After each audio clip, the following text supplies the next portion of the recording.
presko ug barato nga mga palaliton gitanyag sa Manolo Fertich katuwang sa diwa at gawa.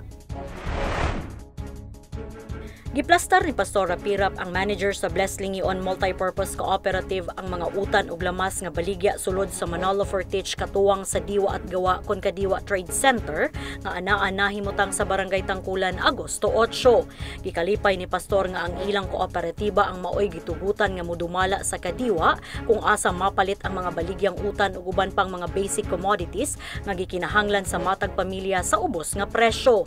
Gisaysay ni Pastor nga tuig 1994 ang Zone 8 sa Blessed Lingion wala matud pay tindahan ug lisod alang kanila ang pagpalit sa pang-adlaw-adlaw nga panginahanglanon hilabi na ang pagkaon. Busa dakong kalampusan sa ilang kooperatiba nga nakatabang sila dili lang sa ilang miyembro kundi lakip sa mga mag-uuma ug mga katawhan nga nangita og barato nga palaliton aron makatipid sa gasto. Mapasalamaton usab si Pastor sa dakong tabang sa lokal nga pangagamhanan sa Manolo Fertich.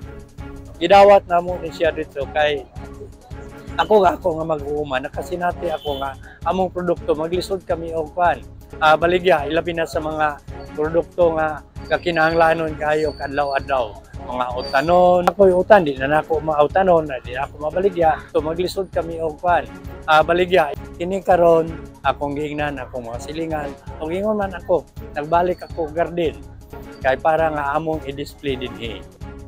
Gibutyag ni Municipal Agriculturist Jama G. Kanya nga ang Kadiwa usa ka vegetable program kung asa makapalit sa barato nga presyo, ilawom sa mandato sa Republic Act 7160 o Local Government Code Executive Order 163 ug ang balaod sa Executive Order kalabot sa full devolution nga kinahanglan mugnaon sa lokal nga pagamhanan alang sa marketing activity para sa mga abot sa uma. Moni ang pag-start sa atong MF Veggies or gitawag nato nga dako kay nga program. It's a vegetable marketing program entitled Manolo Fertich Vegetable Enterprise for growing and generating income and enhancing capacities of small-scale farmers and cooperative consolidator, which is ang Blessed Lingion MPC. Og ang tuyo niini is from garden to market.